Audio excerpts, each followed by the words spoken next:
ಎಲ್ಲರಿಗೂ ನಮಸ್ಕಾರ. Mistake mirror Kannada ಚಾನೆಲ್ಗೆ ನಿಮಗೆಲ್ಲರಿಗೂ ಸ್ವಾಗತ. ಇವತ್ತು ನಾವು ಏಂಜಲ್ ನಂಬರ್ಸ್ ನಿಮಗೆ ಏನು ಮೆಸೇಜ್ ಕೊಡ್ತಿದೆ, ಏನು ಎನರ್ಜಿನ ತೋರಿಸ್ತಾ ಇದೆ ಅನ್ನೋದನ್ನ ನೋಡೋಣ. ಫಸ್ಟು ಈ ನಂಬರಲ್ಲಿ ಒಂದು ನಂಬರ್ನ ಪಿಕ್ ಮಾಡಿ, ನಿಮಗೆ ಸ್ಕ್ರೀನಲ್ಲಿ ಕಾಣ್ತಿದೆ ನೋಡಿ, ಒಂದನ್ನು ಪಿಕ್ ಮಾಡಿ.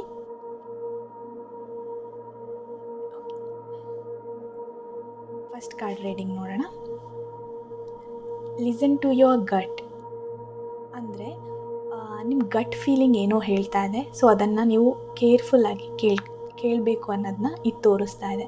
ಇದರಲ್ಲಿ ನೀವು ಎಲ್ಲಾದರೂ ಈ ನಂಬರ್ನ ನೋಡಿದ್ರೆ ಇದು ಒಂದು ಸೈನ್ ಅಂತ ಅಂದ್ಕೊಳ್ಳಿ. ಏನಂತ ಹೇಳಿದ್ರೆ, ನೀವು ಫ್ಯೂಚರಲ್ಲಿ ಎಲ್ಲೋ ಮೋಸ ಹೋಗೋಕ್ಕಿರೋ ಚಾನ್ಸ್ ಇದೆ. ಸೊ ಅದು ರಿಲೇಷನ್ಶಿಪ್ಪಲ್ಲಿ, ವರ್ಕಲ್ಲಿ ಅಥವಾ ಬಿಸ್ನೆಸ್ಸಲ್ಲಿ ಏನಾದರೂ ಆಗಿರ್ಬೋದು. ಸೊ ಅದ್ರ ಬಗ್ಗೆ ಕಾನ್ಸಂಟ್ರೇಟ್ ಮಾಡಿ. ನಿಮ್ಮ ಗಟ್ ಫೀಲಿಂಗ್ ಏನೋ ಇದು ತಪ್ಪು ಅನ್ನೋದನ್ನ ಹೇಳ್ತಾ ಇದೆ, ಸೊ ಅದ್ರ ಮೇಲೆ ಫೋಕಸ್ ಮಾಡಿ. ಇಲ್ಲಾಂದರೆ ಇದು ದೊಡ್ಡದಾಗಿ ಏನೋ ಬರೋ ಚಾನ್ಸಸ್ ಕಾಣಿಸ್ತಾ ಇದೆ. ಈ ಗಟ್ ಫೀಲಿಂಗ್ ಅಂದರೆ ನಿಮಗೆ ಗೊತ್ತಲ್ವಾ, ನಿಮ್ಮ ಒಳಗಡೆ ಹೇಳುತ್ತೆ, ಓಕೆ ತಪ್ಪು, ನಾನು ಇವ್ರನ್ನ ನಂಬ್ತಿದ್ದೀನಿ, ತಪ್ಪು, ಅಥವಾ ಓಕೆ ಇದು ನನಗೆ ಸರಿಯಲ್ಲ. ಆದ್ರೂ ನಾವು ಅದನ್ನು ಅಪೋಸ್ ಮಾಡಿ ಹೋದರೆ ಅದಕ್ಕೆ ದೊಡ್ಡದಾಗಿರೋ ಶಿಕ್ಷೆನ ನಾವು ಅನುಭವಿಸ್ಬೇಕಾಗುತ್ತೆ. ಬೇರೆಯವ್ರನ್ನ ನಂಬಿ ಅಥವಾ ಬೇರೆ ಒಂದು ವಿಷಯದನ್ನು ನಂಬಿ ಇದು ತಪ್ಪು ಅಂತ ಗೊತ್ತಾಗಿದ್ರೆ, ಅದು ಯಾವುದೇ ವಿಷಯ ಆಗಿರಲಿ ಅದರಿಂದ ಹೊರಗೆ ಬರೋಕ್ಕೆ ನೋಡಿ. ನಿಮ್ಮ ಗಟ್ ಫೀಲಿಂಗ್ನ ನೀವು ಟ್ರಸ್ಟ್ ಮಾಡಿ. ಹೊರಗಿನ ಜನ ಏನು ಹೇಳ್ತಾರೆ ಅದನ್ನೆಲ್ಲ, ನಿಮ್ಮ ಗಟ್ ಫೀಲಿಂಗ್ನ ಅದು ಕೂತ್ಕೊಂಡು ನೀವು ಥಿಂಕ್ ಮಾಡಬೇಕಾಗುತ್ತೆ. ಇವಾಗ ಕರೆಂಟ್ ನಿಮ್ಮ ಲೈಫ್ ಸಿಚುವೇಷನ್ನಲ್ಲಿ ಏನಾದರೂ ಇರಬಹುದು ಆ ಗಟ್ ಫೀಲಿಂಗು. ಸೊ ಅದ್ರ ಬಗ್ಗೆ ಫೋಕಸ್ ಮಾಡಿ ನೀವು. ಆಮೇಲೆ ಇದು ಜನರಲ್ ರೀಡಿಂಗ್ ಆಗಿರೋದ್ರಿಂದ ನಿಮ್ಗೆ ರೆಸೋನೇಟ್ ಆದರೆ ಇದನ್ನು ತಗೊಳ್ಳಿ ಅಷ್ಟೇ. ನಿಮ್ಮ ಇಂಟ್ಯೂಷನ್ನ ಟ್ರಸ್ಟ್ ಮಾಡಿ. ಅದೇ ನಮಗೆ ಆ್ಯಕ್ಚುಲಿ ನಮ್ಮ ಜೊತೆ ಇರೋದೇ ಅದು ಇಂಟ್ಯೂಷನ್. ಸೊ ನಿಮ್ಮ ಗಟ್ ಫೀಲಿಂಗ್ ಅದು ಏನೇ ಹೇಳ್ತಿದ್ರು ಅದನ್ನು ಫಸ್ಟು ಕೂತ್ಕೊಂಡು ಕೇಳಿಸ್ಕೊಳ್ಳಿ. ಫಸ್ಟು ಒಂದು ಸ್ವಲ್ಪ ಹೊತ್ತು ಕೂತ್ಕೊಂಡು ಧ್ಯಾನ ಮಾಡಿ. ನಿಮ್ಮ ಒಳಗಡೆ ಆನ್ಸರ್ಸ್ ಎಲ್ಲ ನಮ್ಮ ಒಳಗಡೆನೇ ಇರುತ್ತೆ. ಸೊ ಅದ್ರ ಬಗ್ಗೆ ಫೋಕಸ್ ಮಾಡಿ ಅನ್ನೋದನ್ನ ಈ ಕಾರ್ಡ್ ತೋರಿಸ್ತಾ ಇದೆ. ನೆಕ್ಸ್ಟ್ ನಂಬರ್ ಎನರ್ಜಿ ಏನಿದೆ ಅಂತ ನೋಡೋಣ. ಸೊ ಇದು ಅಬಂಡೆನ್ಸ್ನ ತೋರಿಸ್ತಾ ಇದೆ. ಅಬಂಡೆನ್ಸ್ ಅಂತ ಹೇಳಿದರೆ ಅದು ಎಲ್ಲ ರೀತಿಯಾಗೂ ಐಶ್ವರ್ಯ ಬರೋ ಥರ. ಹೇಗೆ ಅಂದರೆ ರಿಲೇಷನ್ಶಿಪ್ಪಲ್ಲಾಗಲಿ ಮುಟ್ಟಿದ್ದೆಲ್ಲ ಚಿನ್ನ ಅಂತ ಹೇಳ್ತಾರಲ್ವ, ಆ ಥರ. ಅದರಲ್ಲಿ ರಿಲೇಷನ್ಶಿಪ್ ಆಗಲಿ ಅಥವಾ ಮನಿಯಲ್ಲಾಗಲಿ, ಫೈನಾನ್ಷಿಯಲ್ ಇಂಡಿಪೆಂಡೆನ್ಸ್ ಏನಾದರೂ ಆಗಿರಬಹುದು. ನೀವು ವರ್ಕ್ ಮಾಡದೇ ಇದ್ದರೆ ನಿಮ್ಮ ಲೈಫಲ್ಲಿ ವರ್ಕ್ ಬರ್ಬೋದು. ಅಂದರೆ ನಿಮ್ಗೆ ಜಾಬ್ ಆಪರ್ಚುನಿಟಿ ಬರ್ಬೋದು, ಬಿಸ್ನೆಸ್ ಆಪರ್ಚುನಿಟೀಸ್ ಬರ್ಬೋದು. ಇಲ್ಲ ಅಂತ ಹೇಳಿದ್ರೆ ಇದರಲ್ಲಿ ಮೇಯ್ನಾಗಿ ರಿಲೇಷನ್ಶಿಪ್ಪಲ್ಲೇ ಆದರೆ, ಓಕೆ ನಾನು ತುಂಬ ದಿನದಿಂದ ಸಿಂಗಲ್ ಆಗಿದ್ದೀನಿ, ಓಕೆ ನಾನು ಹೇಳೋರು ಯಾರು ಇಲ್ವಾ ಅನ್ನೋ ಥರ ಇದ್ರೂ ಸಹ ನಿಮ್ಮ ಲೈಫಲ್ಲಿ ಅಂಥ ಪರ್ಸನ್ ಬರೋ ಚಾನ್ಸಸ್ಸು ಇದು ಕಾಣಿಸ್ತಾ ಇದೆ. ಫಸ್ಟ್ ಏನು ಅಂತ ಹೇಳಿದ್ರೆ, ನೀವು ಇಷ್ಟು ದಿನ ಪಟ್ಟ ಕಷ್ಟ ಅದೆಲ್ಲ ಟೆಂಪ್ರವರಿ. ಸೊ ಈ ಏಂಜಲ್ ಇದನ್ನೇ ನಿಮ್ಗೆ ಹೇಳ್ತಾ ಇರೋದು, ಇದೆಲ್ಲ ಟೆಂಪ್ರವರಿ.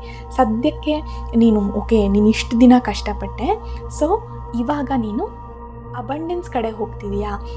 ಸುಮ್ಮನೆ ನಿನ್ನ ಲೈಫಲ್ಲಿ ಏನೂ ಇಲ್ಲ, ದೇವ್ರನ್ನ ಟ್ರಸ್ಟ್ ಮಾಡದೇ ಇರೋದು, ಏನು ಮಾಡ್ತಿಲ್ಲ ನೀನು ಅನ್ನೋದನ್ನ ಬಿಟ್ಬಿಟ್ಟು, ದೇವರು ನೀವು ಮಾಡೋದನ್ನೆಲ್ಲ ನೋಡ್ತಾನೇ ಇದ್ದಾರೆ. ನೀವು ಮಾಡೋದು, ನೀವು ಕಷ್ಟಪಡ್ತಿರೋದು, ನೀವು ಏನೇ ಕಷ್ಟ ಬಂದರೂ ಇವಾಗ ನಮ್ಮ ಸ್ವಂತತನ, ಮಾನವೀಯತೆ ಬಿಡದೆ ನೀವು ಹಾಗೇ ಇರೋದನ್ನ ದೇವ್ರು ನೋಡ್ತಾನೇ ಇದ್ದಾನೆ.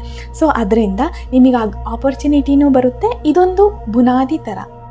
ಕಷ್ಟ ಏನು ಪಡ್ತಾ ಇದ್ದೀರೋ ಅದು ನೀವು ಒಂದು ಬೇಸ್ ಹಾಕಿರೋ ಥರ ಇದ್ರ ಮೇಲೇ ಬಿಲ್ಡಿಂಗ್ ಕಟ್ಟಬೇಕು. ನಿಮ್ಮದು ಒಳ್ಳೆ ಆಪರ್ಚುನಿಟೀಸ್ ನಿಮ್ಮ ಲೈಫಲ್ಲಿ ಬರುತ್ತೆ, ಒಳ್ಳೆ ಗ್ರೋತ್ ಆಗುತ್ತೆ, ದೇವರು ಬ್ಲೆಸ್ ಮಾಡ್ತೀನಿ. ನೀವು ನಂಬಿರೋ ದೇವ್ರನ್ನ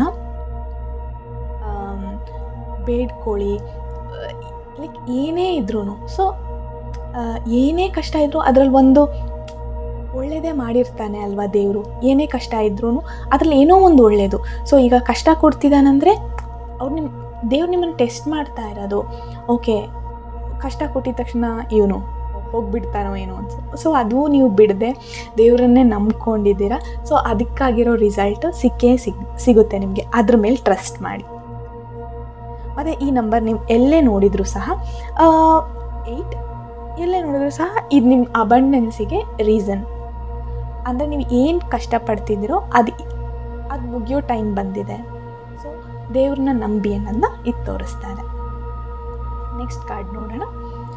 1 2 ಚಾಯ್ಸಸ್. ಇದು ನಿಮಗೆ ಏನು ತೋರಿಸ್ತಾ ಇದೆ ಅಂತ ಹೇಳಿದ್ರೆ, ಅಟ್ ಪ್ರೆಸೆಂಟ್ ನಿಮ್ಮ ಲೈಫಲ್ಲಿ ಅಡ್ಡಗೋಡೆ ಮೇಲೆ ದೀಪ ಅಂತ ಹೇಳ್ತಾರಲ್ವ, ಆ ಥರದ ಡಿಸಿಷನ್. ಓಕೆ, ಅದಕ್ಕೆ ಹೋಗ್ಲಾ ಇದಕ್ಕೆ ಹೋಗ್ಲಾ, ಅನ್ನೋ ಒಂದು ಚಾಯ್ಸ್ ನಿಮಗೆ ಬಂದಿದೆ. ಸೊ ಈ ಚಾಯ್ಸಲ್ಲಿ ನೀವು ಡಿಸೈಡ್ ಮಾಡಬೇಕು ಅಂತ ಹೇಳಿದ್ರೆ, ಫಸ್ಟು ನೀವು ಟೆಂಪ್ರವರಿ ಪ್ಲೆಜರಿಗೋಸ್ಕರ ನೀವು ಯಾವುದೇ ಚಾಯ್ಸ್ನ ಮಾಡಬೇಡಿ ಅನ್ನೋದನ್ನ ಇಂಡಿಕೇಟ್ ಮಾಡ್ತಾ ಇದೆ. ಆ ಎನರ್ಜಿ ಇದರಲ್ಲಿ ಕಾಣಿಸ್ತಾ ಇದೆ. ಇವಾಗ ಒಂದು ಸದ್ಯದ ಖುಷಿಗೋಸ್ಕರ ನೀವು ಏನು ಬೇಕಾದ್ರೂ ಚೂಸ್ ಮಾಡ್ಬೋದು, ಬಟ್ ಅದು ಜಾಸ್ತಿ ದಿನ ಬರಲ್ಲ. ಸೊ ಜಾಸ್ತಿ ದಿನ ಏನು ಬರುತ್ತೋ, ಸ್ಟೆಬಿಲಿಟಿ, ನಿಮ್ಮ ಫ್ಯೂಚರ್ ಏನು ಕೊಡುತ್ತೋ ಅದ್ರ ಮೇಲೆ ಇನ್ವೆಸ್ಟ್ ಮಾಡಿ. ನಿಮ್ಮ ಎನರ್ಜಿ, ನಿಮ್ಮ ಮನಿ ಆಗಲಿ, ಏನೇ ಆಗಲಿ ಅದ್ರ ಮೇಲೆ ಇನ್ವೆಸ್ಟ್ ಮಾಡಿ ಅನ್ನೋದನ್ನ ಇದು ತೋರಿಸ್ತಾ ಇದೆ. ಫಸ್ಟು ನಿಮ್ಮ ಲೈಫಲ್ಲಿ ಈ ಥರ ಅನ್ನೋ ಥರ ಆಪ್ಷನ್ ಇದ್ದರೆ ಫಸ್ಟು ನೀವು ಕೂತ್ಕೊಳ್ಳಿ.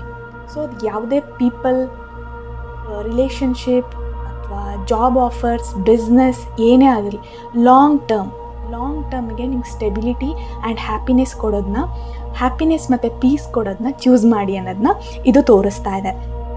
ಇದರಲ್ಲಿ ಏನು ಅಂತ ಹೇಳಿದ್ರೆ, ಫಸ್ಟು ಏನು ಗೊತ್ತಾ, ಇವಾಗ ಈಸಿಯಾಗಿರೋ ದಾರಿ ಇರುತ್ತಲ್ವ, ಸೊ ಇದು ಈಸಿಯಾಗಿ ಮಾಡಿಬಿಡ್ಬೋದು, ಈಸಿಯಾಗಿ ಸಿಕ್ಬಿಡ್ತಾರೆ ಅಂತ ಹೇಳಿದ್ರೆ ಅದು ಲಾಂಗ್ ಟರ್ಮ್ ಇರಲ್ಲ ಅಂತ ಅರ್ಥ. ಬಟ್ ನಿಮ್ಗೆ ರಿಸ್ಕ್ ಇರ್ಬೋದು, ಲೈಫಲ್ಲಿ ರಿಸ್ಕ್ ಇರುತ್ತೆ, ಆದರೆ ನೀವು ಲಾಂಗ್ ಟರ್ಮ್ ನೋಡಿದ್ರೆ ಅದೇ ಬೆಸ್ಟ್ ಆಗಿರುತ್ತೆ. ಆ ಎನರ್ಜಿನ ಇದು ತೋರಿಸ್ತಾ ಇದೆ. ಸೊ ನಿಮ್ಮ ಚಾಯ್ಸ್ನ ಚೂಸ್ ಮಾಡುವಾಗ ತುಂಬ ಕೇರ್ಫುಲ್ಲಾಗಿ ದೇವ್ರನ್ನ ನಂಬಿ ಟೈಮ್ ತೊಗೊಂಡು, ನೋ ಅರ್ಜೆಂಟಿಂದ ಯಾವ ಡಿಸಿಷನ್ನು ತೊಗೊಳಕ್ಕೆ ಹೋಗಬೇಡಿ. ಅದ್ರ ಮೇಲೆ ಫೋಕಸ್ ಮಾಡಿ. ಏನಂತ ಹೇಳಿದ್ರೆ, ಯಾವ್ದು ನಿಮ್ಮ ಬೆಸ್ಟ್ ಚಾಯ್ಸ್, ಲಾಂಗ್ ಟರ್ಮಿಗೇನು, ನನಗೆ ಸ್ಟೆಬಿಲಿಟಿ ಕೊಡುತ್ತಾ, ಈ ರಿಲೇಷನ್ಶಿಪ್ ನಂಗೆ ಸ್ಟೆಬಿಲಿಟಿ ಕೊಡುತ್ತಾ. ಇವಾಗ ಫಾರ್ ಎಕ್ಸಾಂಪಲ್ ನೀವು ಒಂದು ರಿಲೇಷನ್ಶಿಪ್ಪಲ್ಲಿ ಹೋಗ್ತಾ ಇದ್ದೀರಾ ಅಥವಾ ಮದುವೆ ಸೆಟ್ ಆಗ್ತಿದೆ ಅಂತ ಹೇಳಿದ್ರೆ, ಓಕೆ, ಈ ಹುಡುಗಿ ಅಥವಾ ಹುಡುಗ ಫ್ಯೂಚರಲ್ಲಿ best father, best husband, best wife, best mother ಆಗೋ ಚಾನ್ಸಸ್ ಇದೆಯಾ ಅನ್ನೋದ್ರ ಮೇಲೆ ಅಷ್ಟೇ ನೀವು ಚೂಸ್ ಮಾಡಬೇಕೇ ಹೊರತು, ಓಕೆ ಚೆನ್ನಾಗಿದ್ದಾನೆ, ದುಡ್ಡಿದೆ, ಚೆನ್ನಾಗಿದ್ದಾಳೆ ಅನ್ನೋದ್ರ ಮೇಲೆ ಹೋಗಬೇಡಿ. ಯಾಕಂತ ಹೇಳಿದ್ರೆ ಅವರಲ್ಲಿರೋ ಮಾರಲ್ಸ್ನೇ ನಿಮ್ಮ ಮಕ್ಕಳನ್ನ ಬೆಳೆಸೋದು. ಸೊ ಅದ್ರ ಮೇಲೆ ಫೋಕಸ್ ಮಾಡಿ. ಇದು ಹೇಳೋಕ್ಕೆ ಇದರಲ್ಲಿ ಈ ಎನರ್ಜಿನ ತೋರಿಸ್ತಾ ಇದೆ. ಸೊ ಅದ್ರ ಮೇಲೆ ಫೋಕಸ್ ಮಾಡಿ.